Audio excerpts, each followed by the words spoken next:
Bienvenidos a la serie de los estudios bíblicos. Continuamos con el libro de Génesis. Llegamos a una historia muy conocida, una historia trágica también, una historia de celos, de envidias, una historia de un hombre y de dos mujeres. La semana pasada hablábamos sobre el llamado de Abraham. Hoy hablaremos sobre la promesa de un hijo. Dios promete a Abraham un hijo. A veces Dios parece lento en cumplir sus promesas. Cuando los tiempos de Dios son diferentes a los nuestros, nos desesperamos. Queremos apurar las cosas. Queremos llevar a cabo nuestros propios planes. Pero cuando hacemos eso, generalmente, siempre, por decirlo de alguna manera, nos metemos en problemas. El programa de Dios para Abraham estaba perfectamente a tiempo, pero en su mentalidad finita, ni Abraham ni Sara podían entender esta verdad. Esta es una buena lección para nosotros de lo que significa andar por fe, de esperar pacientemente a que Dios cumpla sus promesas a su manera y en su tiempo. Los pensamientos de Dios no son los pensamientos del hombre. Los caminos de Dios no son los caminos del hombre. Abraham y Sara tomaron un atajo bastante doloroso. No esperaron en el tiempo de Dios y vino las consecuencias. Un atajo que trajo líos y complicaciones, no solo en su propio hogar, sino también al mundo entero. Este pasaje es mucho más que una historia antigua con consecuencias modernas. Esta es una historia de falta de fe, de desconfianza. Esta es una historia de tramas, de intrigas. El pasaje comienza en Génesis capítulo 16, versículo 1 en adelante. Sarai, la esposa de Abraham, no le había dado hijos. Pero como tenía una esclava egipcia llamada Agar, Sarai le dijo a Abraham: «El Señor me ha hecho estéril. Por lo tanto, ve y acuéstate con mi esclava Agar. Tal vez por medio de ella podré tener hijos». Abraham aceptó la propuesta que le hizo Sarai.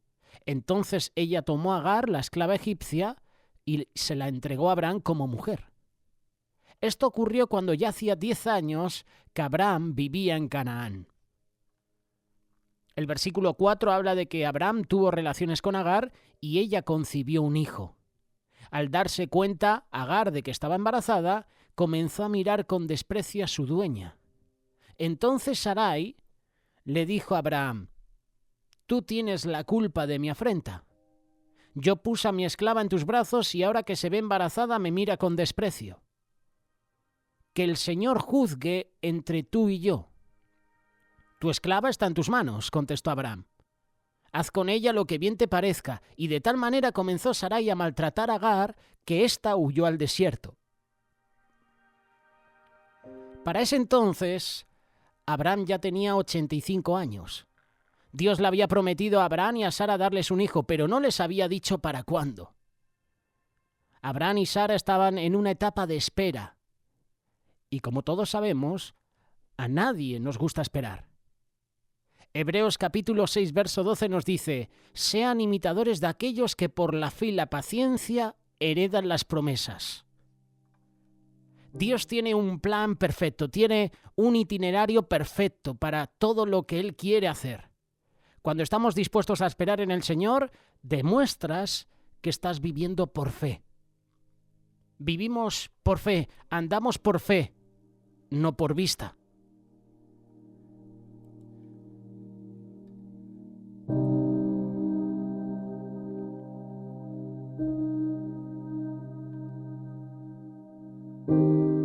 Mientras Sara esperaba que algo sucediera, ella se impacientaba. ¿por qué se está demorando tanto Dios? Dios quería que Abraham y Sara estuvieran físicamente como muertos para que Dios recibiera toda la gloria.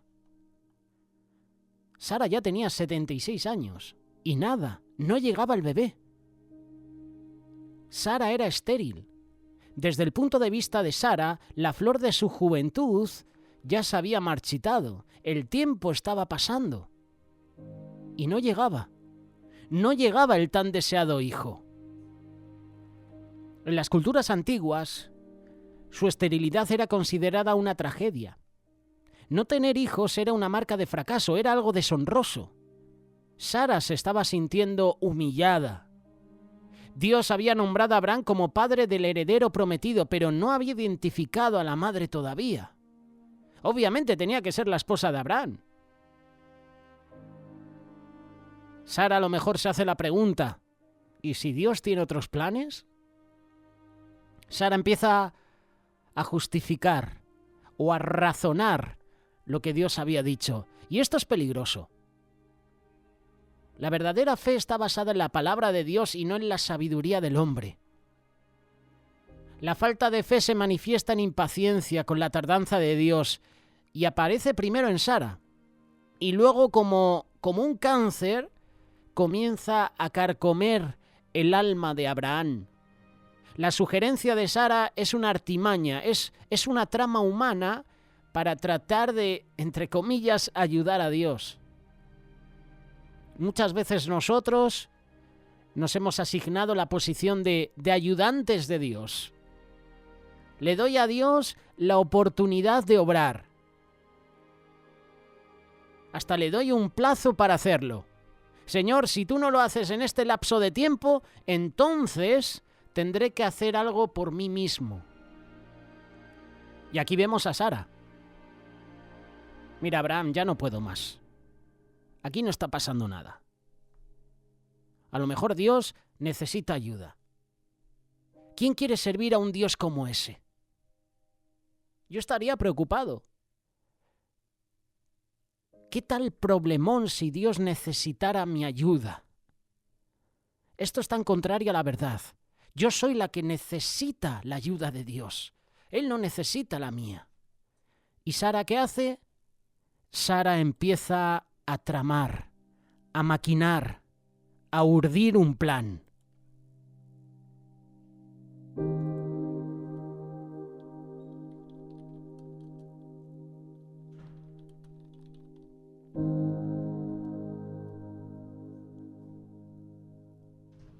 Según las culturas de Mesopotamia y Egipto, Agar era la propiedad de Sara. El que Sara escogiera a Agar como solución a su infertilidad demuestra su falta de fe en el poder de Dios. A pesar de que nos escandalizamos con la solución polígama de Sara, esta era una solución legítima y aceptable en la cultura de donde ella venía, y también en la cultura que la rodeaba. A decir verdad, la poligamia era convencional y propia ante los ojos de todo el mundo, excepto ante los ojos de Dios. Sara estaba desesperada. Ella quería que Dios cumpliera la promesa que le había hecho a Abraham. Y Sara estaba dispuesta a hacer cualquier cosa, hasta sacrificar la belleza de su intimidad con su esposo. Sara era la única esposa de Abraham. Abraham era el amor de su vida. Y Sara le dice a Abraham: ya ves, el Señor me ha hecho estéril. En cuestión de hecho, esto era verdad. Pero se puede notar un poco el tono belicoso, como si Sara estuviera diciendo: Abraham, yo sé que debemos confiar en Dios en todo, pero Dios nos está haciendo las cosas muy difíciles. Al no dejarme tener hijos, Él me está forzando a hacer cosas que bajo circunstancias normales yo jamás haría. Cuando tú y yo dejamos de confiar en Dios, no importa cuán razonable parezca nuestra falta de fe, tendemos a echarle la culpa a Dios por nuestros problemas y terminamos haciendo lo que nos da la gana. Y cuando tú y yo hacemos lo que nos da la gana, ahí están las consecuencias. Cuando nos sale el tiro por la culata, le echamos la culpa a Dios. Le echamos la culpa a otros por el resultado. El problema no es con Dios. El pecado está en nosotros mismos. La culpa está en nuestras malas decisiones y, desgraciadamente, terminamos pagando las consecuencias.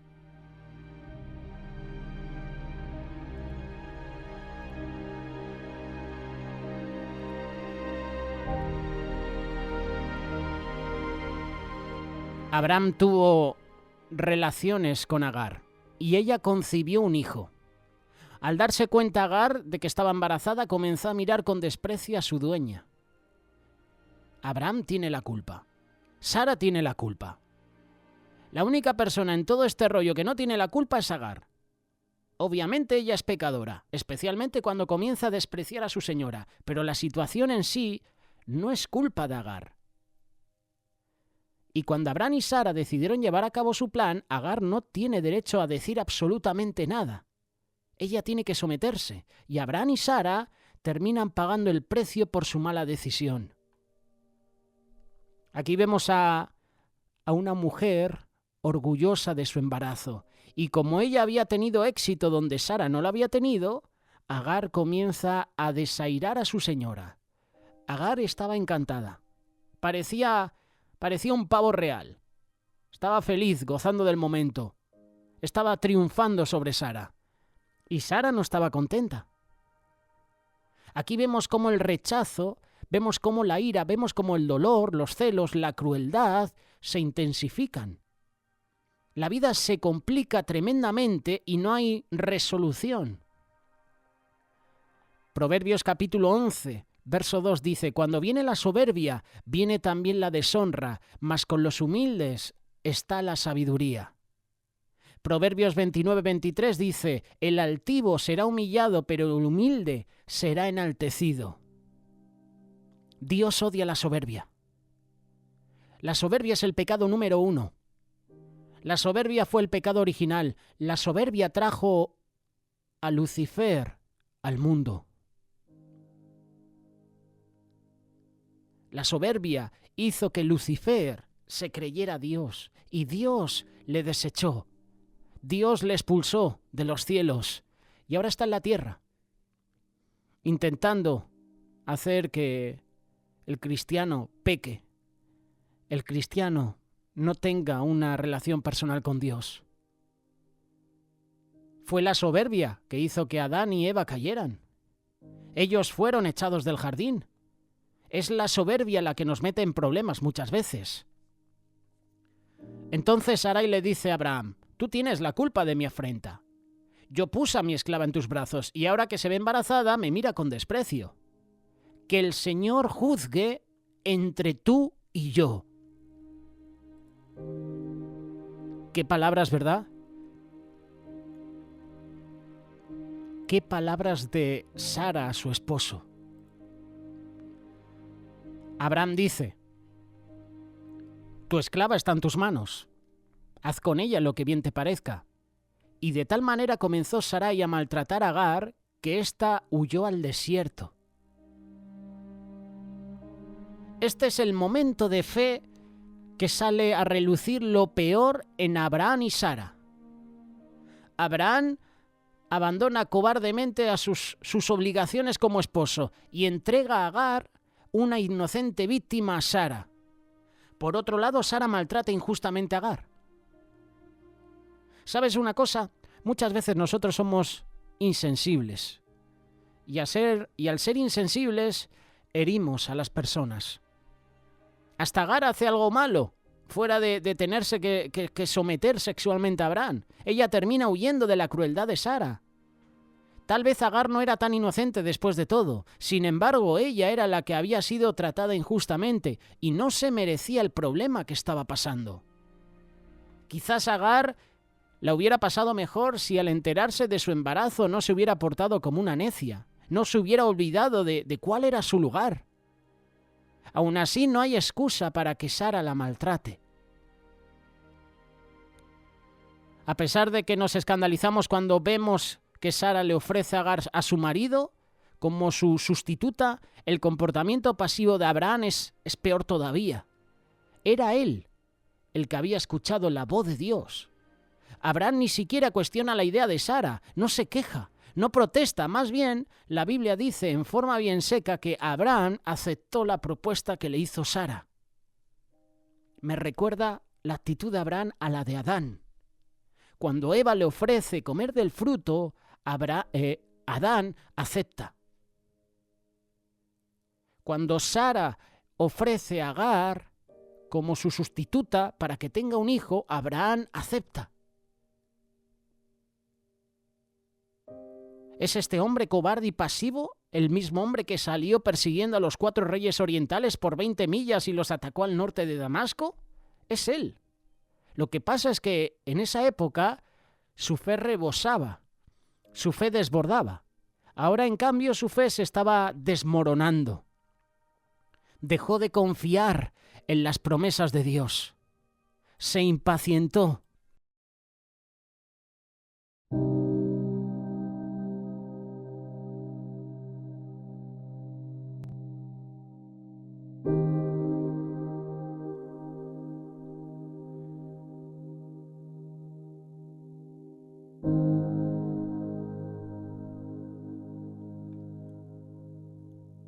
El hecho de que Abraham tomara a Agar como esposa es nada menos que una caída. Es todo un desastre. Normalmente el padre entregaba a la chica en matrimonio, pero aquí es Sara quien la entrega. Agar no puede decir nada. Agar es esclava. Ella es tomada y es entregada. Agar, esa chica virgen, es tratada como un objeto. Moisés escribe esta historia como un paralelo a la caída en el jardín del Edén. La acción de Sara es semejante a la acción de Eva. Aquí Abraham escucha a su esposa al igual que Adán escuchó a su esposa. Aquí Sara toma a Agar al igual que Eva tomó la fruta. Aquí Sara le entrega a Agar a su esposa, igual como Eva le entregó la fruta a su esposo.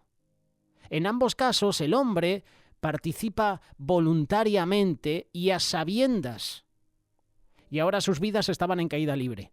Ahora llegaba el momento de tocar fondo. Por eso Gálatas capítulo 6, versos 7 y 8 dice: no se engañen, de Dios nadie se burla. Cada uno cosecha lo que siembra. El que siembra para agradar a su naturaleza pecaminosa, de esa misma naturaleza cosechará destrucción. El que siembra para agradar al Espíritu, del Espíritu cosechará vida eterna. La rebeldía de Sara se manifiesta claramente en la rabia que tenía. Ella desfoga su odio en Agar. ¿No es ella la mujer que el Nuevo Testamento nos muestra como la esposa modelo, que ha aprendido a hacer sus labores domésticas de maravilla y que hasta llama a su esposo Señor? ¿Es esta Sara, resentida, airada, tiránica, la misma esposa modesta, fiel y sumisa que hemos llegado a conocer? Qué engañoso es el corazón. ¿Cómo se puede traicionar a sí mismo con cosas tan insignificantes?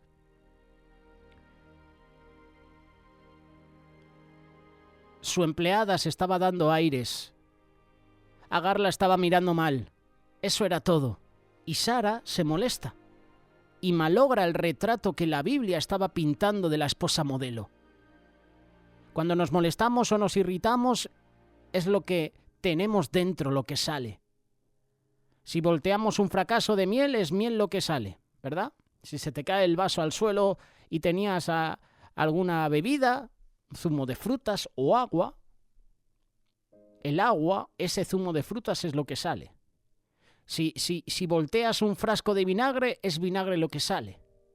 El hecho de voltear el frasco no determina lo que hay dentro del frasco, solo revela su contenido. Cuando nos molestamos y decimos cosas hirientes y duras es porque eso es lo que hay dentro de nosotros. El corazón humano es engañoso. El corazón falso de Sara se revela en algo tan insignificante y nuestros corazones son iguales al de Sara.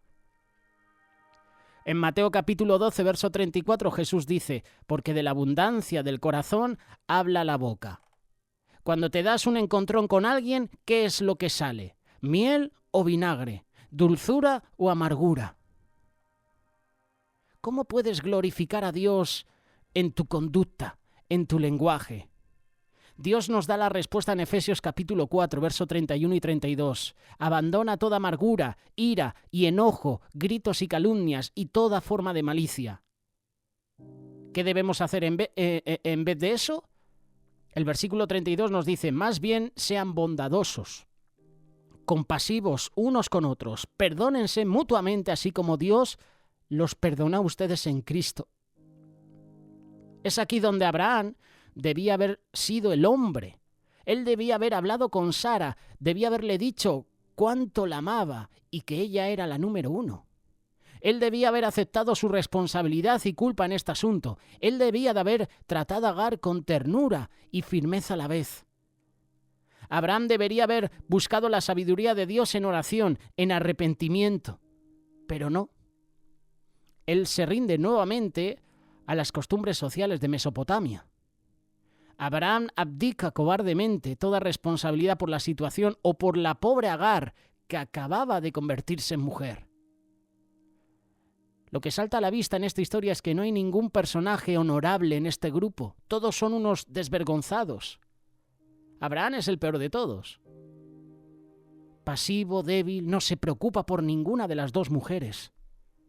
Ninguna tiene compasión por la otra. De las dos, Sara es la peor. Pero piensa esto. ¿Crees que Agar hubiera hecho lo mismo? Agar es la víctima principal en este asunto, pero yo pienso que Sara también es una víctima. Recuerda que toda esta situación comienza cuando personas de fe empiezan a dudar de la palabra de Dios. Toma forma cuando deciden que Dios necesita ayuda para cumplir su palabra. Abraham y Sara toman un atajo para conseguir lo que Dios ya les había prometido. Decisiones alocadas, en caliente, salen bien. En algunos momentos. Atajos, no. Atajos no promueven el propósito de Dios. Ahora la vida se había convertido en otro lío. ¿Pero Dios?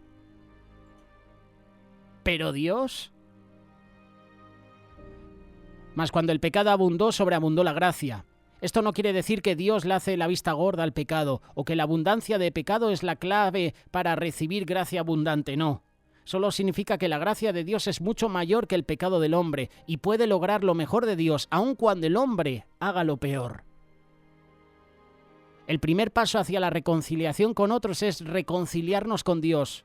Sin embargo, en vez de enfrentarse a sus pecados honestamente, Abraham, Sara y Agar toman cada cual su propio camino. Ninguno dio el brazo a torcer, ninguno se arrepintió, ninguno se humilló, ninguno dio un paso al frente y dijo, me he equivocado. Esto hace que las cosas se empeoren aún más. Esto le pasó a Caín. Hizo una ofrenda que no agradó a Dios y en vez de ofrecer otra ofrenda, se enfada y mata a su hermano. La solución de Sara es echarle la culpa a su esposo y maltratar a su criada, desfogando en ella toda su ira, todo su enojo. Sara olvidó que este plan, esta idea, empezó con ella. Era idea suya. La solución de Abraham es de rendirse a su esposa y abdicar el liderazgo espiritual del hogar. Él debía haber tenido compasión por la pobre sirvienta que estaba embarazada. En vez, él permite que Sara la maltrate. Como esposo, Abraham debía haberse presentado ante el altar de Dios con sus dos mujeres, pero no lo hace. Y la solución de Agar es de escaparse del problema, que es una táctica que todos hemos aprendido de Adán y Eva. Pensamos muchas veces que podemos solucionar los problemas huyendo de ellos. Y eso es una equivocación.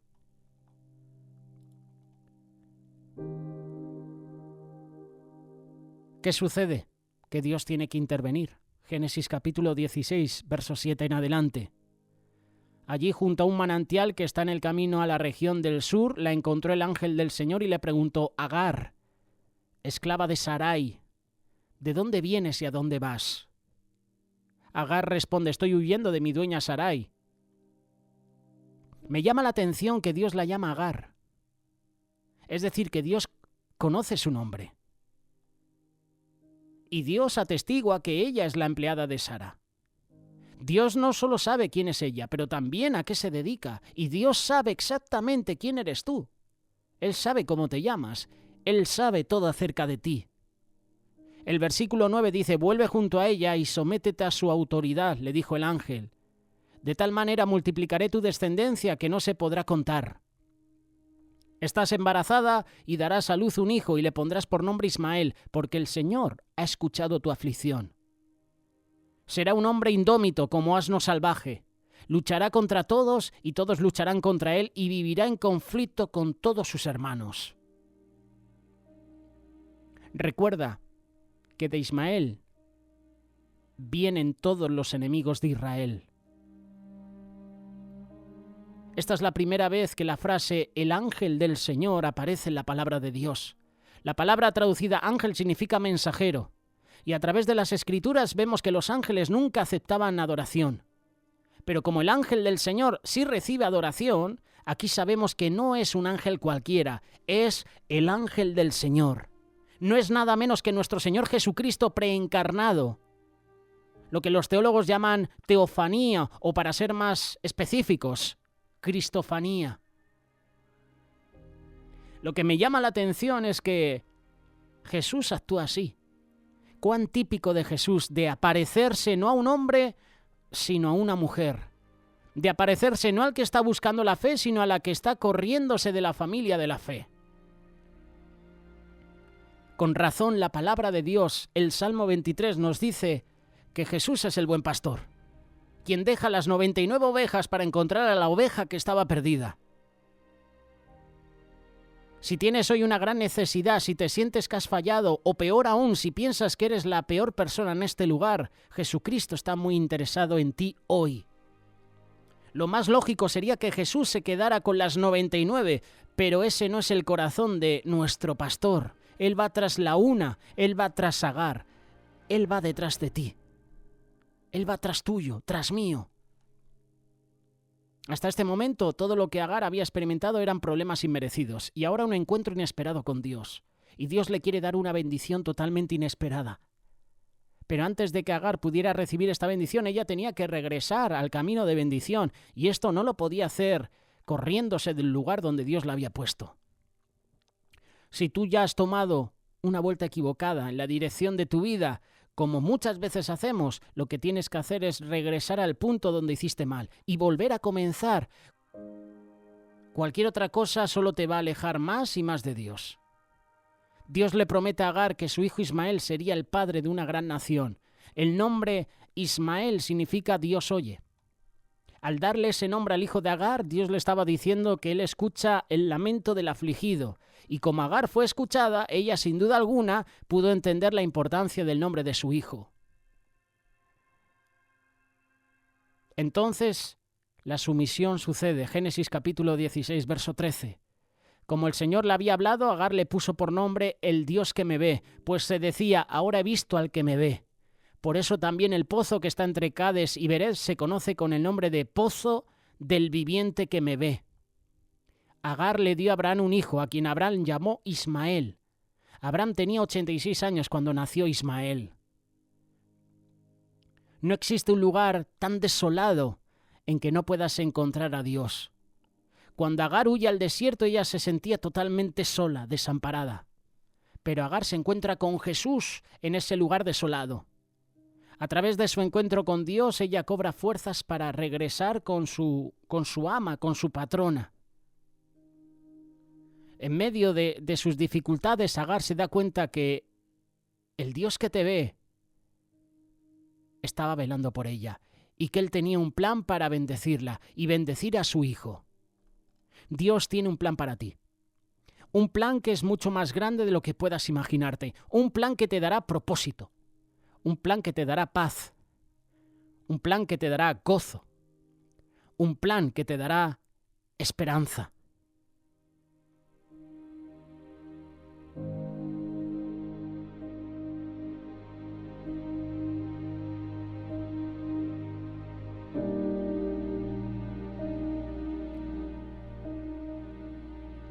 Agar da a luz al primer árabe.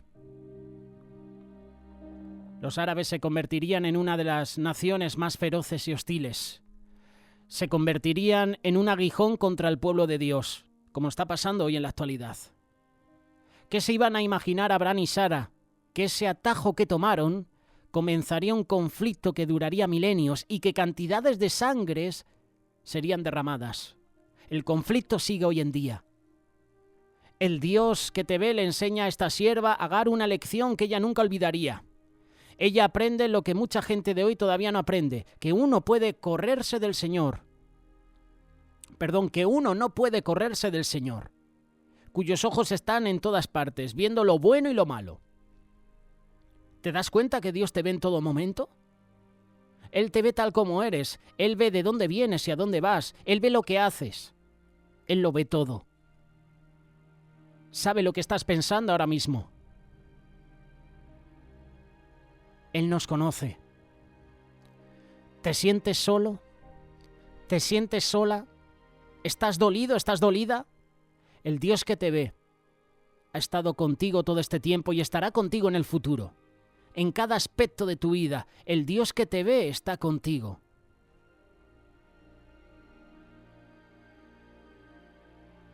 ¿Quién es este Dios que va al encuentro de esta sirvienta desterrada? ¿Quién es este Dios que va a tu encuentro en tu momento de soledad? ¿Quién es este Dios que se compadece de los detalles más mínimos de tus sufrimientos? Cuando otros no lo hacen, Dios sí que lo hace. ¿Quién es este Dios? Su nombre es el Dios que te ve. No importa dónde estés, cómo te sientes o a qué circunstancias te estás enfrentando. Cualquier turbulencia que esté agitando tu vida en estos momentos no se puede comparar con el poder infinito de Dios. El Señor nos dice en Éxodo capítulo 3, verso 7, «Ciertamente he visto la opresión que sufre mi pueblo en Egipto. Los he escuchado quejarse de sus capataces y conozco bien sus penurias». El Dios que consoló a Agar en el desierto es el mismo Dios que liberó a Israel de Egipto. Porque cuando Dios ve, Él se preocupa, Él se compadece, Él te libera, Él obra a tu favor. Confía en el Dios que te ve. Él te consuela cuando estás solo. Puedes estar seguro que tú siempre estarás bajo la mirada del Dios que te ve. No importa cuán desesperada, desesperado, abandonado o abandonada te puedas sentir, el Dios que te ve te va a ayudar. Bien dice el Salmo 139, verso 16, «Tus ojos vieron mi cuerpo en gestación». Jeremías dice, «Antes de formarte en el vientre ya te había elegido, antes de que nacieras ya te había apartado». No hay nada oculto para Dios. Él te formó, Él te eligió, Él te apartó. Él te ama. La presencia de Dios va contigo a donde vayas. Tú nunca estás sola. La intención de Dios nunca fue de que estuvieras sola. Él es tu compañero en esta vida. Promesa, Deuteronomio capítulo 31, verso 6. Dios dice, el Señor tu Dios siempre te acompañará, nunca te dejará y nunca te abandonará. Qué promesa tan preciosa, ¿verdad?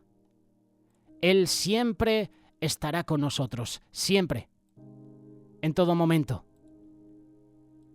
Yo lo creo. ¿Y tú? ¿Lo crees? ¿Crees que Dios estará siempre contigo? Si lo crees, si crees que Dios siempre estará contigo, búscale, dale gracias, humíllate ante la presencia de Dios ahora mismo. Reconoce que sin Él nada eres, sin Dios nada podemos hacer. Con Él puedo todo, con Él puedo hacer todo. Sin ti, Dios, no soy nada. Gracias porque tú me ves, gracias porque tú me amas, tú me has escogido. Dios tiene grandes planes para ti. Si te has apartado del camino del Señor, si te has apartado de sus caminos, búscale ahora.